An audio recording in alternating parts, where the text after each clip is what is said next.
Bonjour, je m'appelle Gabriel Larue, je travaille au Centre d'écologie urbaine de Montréal. Aujourd'hui, je me trouve dans la cour de l'école Saint-Émile dans le cadre de nos capsules informatives sur les b.a.-ba d'un projet citoyen. Ces cours vidéo-là s'inscrivent dans le programme Projet participatif citoyen de l'arrondissement de Rosemont-la-Petite-Patrie et viennent toucher à plusieurs éléments fondamentaux d'une initiative citoyenne portée par des résidents qui sont intéressés à améliorer leur milieu de vie. C'est justement pour ça qu'on est aujourd'hui dans la cour de l'école Saint-Émile pour parler de ce magnifique projet de pergola avec Marie-Pierre Lafortune.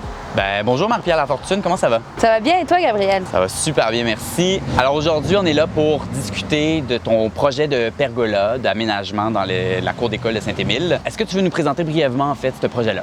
L'idée de la pergola est arrivée l'année passée, en 2019. Et puis, c'est grâce au projet PPC de l'arrondissement qu'on a pu mettre ce projet-là en œuvre. Et puis, c'est un projet de long terme. On ne pouvait pas faire ça dans une année. Donc, on a eu la chance d'avoir une deuxième année. Et puis, c'est en 2020 qu'on continue donc le projet Pergola. Et c'est un projet qui se fait sur une longue échéance.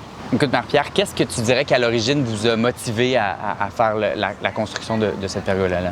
En fait, je passais du temps dans la cour à venir vendre des recettes en pot, puis je me suis rendu compte que c'était agonisant, que c'était extrêmement chaud. Puis avec les étés qui sont de plus en plus tôt et les automnes qui commencent pas, qu'au mois de septembre, il fait très chaud, on s'est dit que les enfants avaient vraiment besoin d'un coin d'ombre.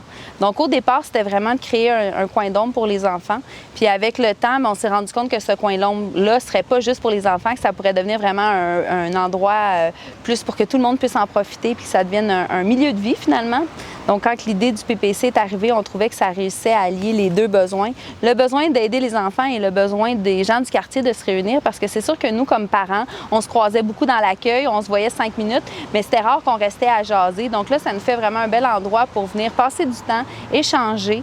Puis finalement, avec les gens qui passent et qui voient comment c'est intéressant, bien, les gens arrêtent, se posent des questions. Donc finalement, ça appelle à vraiment intégrer d'autres personnes du quartier.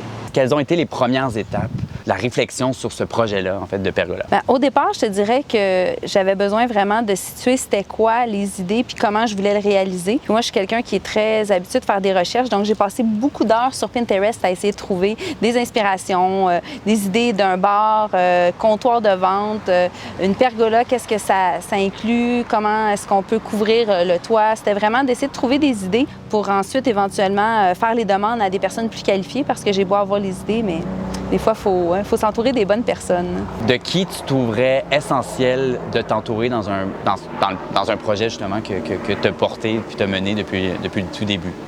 En fait, moi, c'est sûr que je suis très forte en mobilisation, mais ma force, c'est peut-être moins le côté technique et construction. Donc, au départ, on est allé chercher quelqu'un qui a fait un plan, l'entreprise By Jane Design, qui nous est arrivée avec une idée de plan qui allait assez loin de mon idée originale, mais en fait, qui bonifiait mes demandes et mes idées.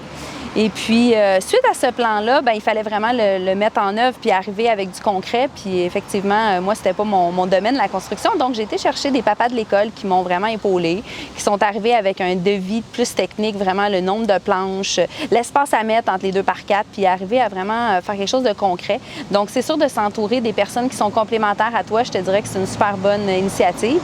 Donc, pour moi, c'était d'avoir une équipe alentour de moi. Donc, les gens du design de plan, les papas qui vont faire la commande de bois, puis tous les matériaux, puis ensuite qui ont réalisé le projet. Professionnel, bénévole, puis justement sur cet aspect-là, mettons, de bénévole, comment avoir motivé, comment avoir gardé actif cette main-d'œuvre-là qui s'impliquait de manière complètement bénévole, justement? En fait, nous, c'est sûr qu'à l'École Saint-Émile, ça fait plusieurs projets qu'on fait au-delà des années. Donc, on avait déjà un beau bassin de bénévoles. C'est sûr que là, c'était un projet plus grosse envergure que ce qu'on faisait d'habitude. Donc, c'est sûr que j'ai été motivée, les papas, les mamans, même les enfants. Il y a plein de petits gars qui sont venus visser des vis sur le projet Pergola. Mais au-delà de ça, on est allé plus loin. On est allé chercher les gens alentour de la résidence des personnes âgées. On est allé chercher des voisins qui trouvaient le projet super intéressant, qui nous regardaient puis qui venaient nous demander « Qu'est-ce qui se passe? Qu'est-ce que vous faites? » Donc, on est allé vraiment au niveau du réseau et des gens du quartier pour aller chercher de l'aide. Puis finalement, à chaque fois que je rencontrais des gens qui étaient du coin ou du quartier, je leur disais « Hey, on a un super gros projet Pergola, on a un projet Saint-Émile ici, allez vous ajouter sur Facebook. » Puis c'est comme ça, lentement, pas vite, de fil en aiguille, que j'ai bâti notre réseau de bénévoles puis qu'on a réussi à mettre sur pied ce projet-là.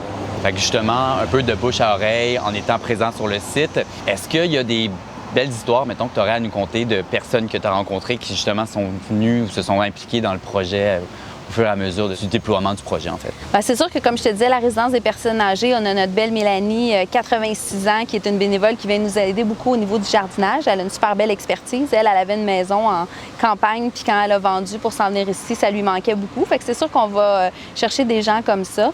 Mais sinon, c'est vraiment avec les papas d'école. On a aussi Steve qui nous aide beaucoup, qui a vraiment une expérience très, très technique. Donc, quand j'ai besoin de plans, puis que j'ai des idées un peu loufoques, lui, il me ramène, puis il réussit à nous permettre de rendre les idées concrètes, parce que c'est beau d'avoir les idées, mais des fois, ça prend de la technique aussi. OK. Fait que c'est vraiment dans la complémentarité à la fois des intérêts puis des talents de chacun que tu as réussi à faire un projet d'aussi belle grande envergure comme celle-ci. Qu'est-ce qu'il y en est, par exemple, de la mobilisation ou de mettre à profit les organismes commerçants et autres institutions du milieu de vie? Bien, c'est sûr qu'étant impliquée dans Saint-Émile depuis plusieurs années, j'ai fait un réseau de contacts et lentement, pas vite, on a connu les gérants des magasins alentours, les propriétaires des commerces environnants.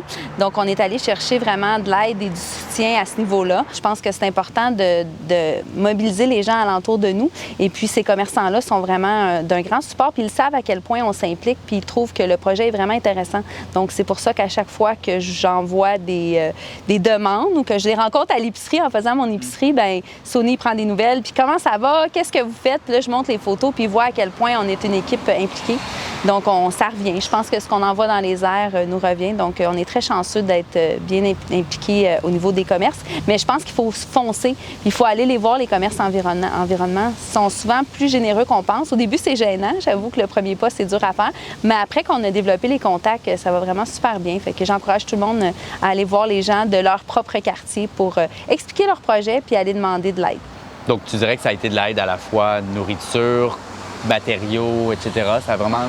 C'est très large. Dépendamment des besoins que tu as, tu peux demander. Puis des fois, au pire, ils vont te dire non. C'est le pire qui peut arriver. Mais honnêtement, c'est très rare que je me fais dire non. Je réussis à l'approcher puis à leur montrer. Puis en même temps, c'est les gens du quartier. Donc, je les invite, ces gens-là, à venir dans nos événements. Souvent, dans les fêtes d'école, ils viennent donner des popsicles aux enfants. Puis la dernière fête, ils jouaient au hockey. Toute l'équipe de Maxi jouait au hockey avec les enfants dans la cour. Fait que ça crée vraiment des liens. Ça tisse des liens entre les travailleurs du quartier, les habitants du quartier et puis les gens de l'école.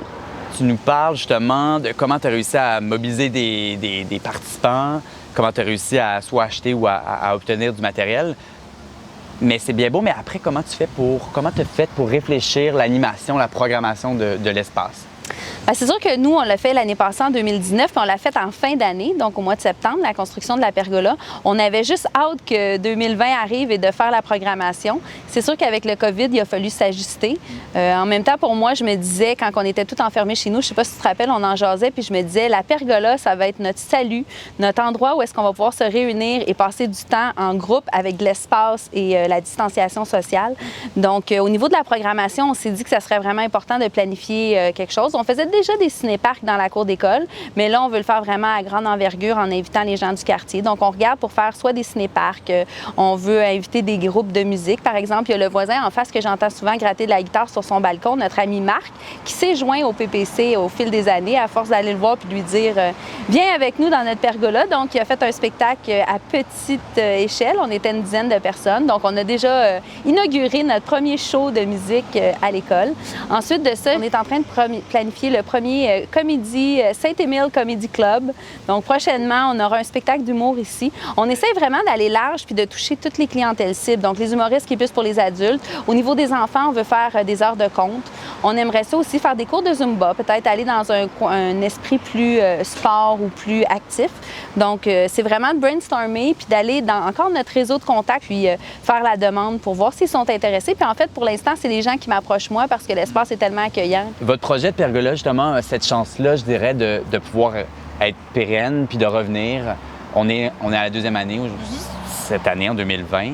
Comment vous avez réussi à renouveler, à donner une deuxième vie à cet espace qui avait déjà un historique, mais comment vous avez réussi à y donner une deuxième vie en 2020?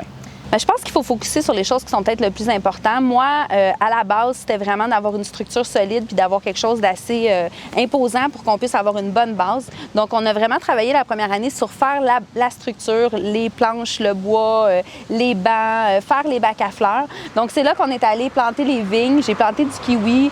On a fini de construire le bar parce qu'on ne l'avait pas fait l'année 2. On est allé chercher vraiment le surplus pour amener la pergola au 2e niveau. On a décidé de l'habiter finalement en achetant des coussins, de la déco. On est allé avec des artistes. J'ai rencontré un artiste, Al Darwin, qui est d'origine mexicaine, qui avait un super talent fou puis qui cherchait des endroits pour exposer son art finalement. Donc, il nous a fait 2 super belles murales sur le thème de la mer qui respectent pas mal déjà le thème de la cour d'école.